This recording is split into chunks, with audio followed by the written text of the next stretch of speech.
Assalamualaikum warahmatullahi wabarakatuh dan selamat sejahtera saya ucapkan kepada penonton sekalian. Nama saya Nur Balkis binti Omar Rizwan daripada kelas 4E.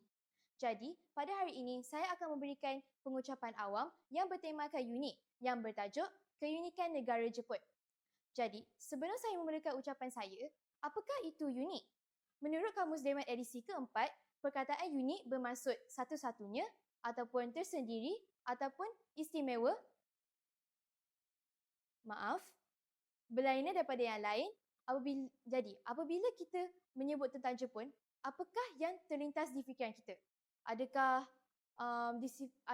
teknologi yang canggih, disiplin tinggi ataupun budaya tradisi yang masih dipelihara? Sebenarnya, Jepun unik kerana berjaya menggabungkan kemodenan dan tradisi dalam satu masyarakat yang harmoni. Pertama, Jepun terkenal dengan kemajuan teknologinya.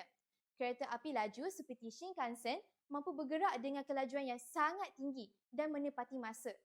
Rakyat Jepun amat menghargai ketepatan masa dan disiplin dalam kehidupan seharian mereka.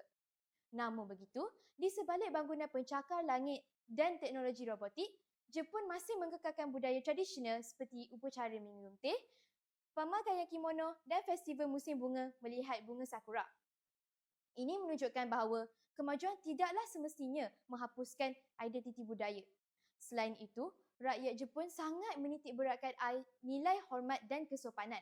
Mereka membongkok sebagai tanda hormat, menjaga kebersihan tempat awam serta bertanggungjawab terhadap persekitaran. Sikap ini dicontohi oleh masyarakat di seluruh dunia. Menarik, bukan? Keunikan Jepun mengajar kita bahawa kejayaan sesebuah negara bukan hanya terletak pada kemajuan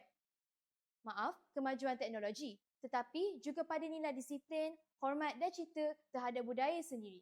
Sekian, terima kasih.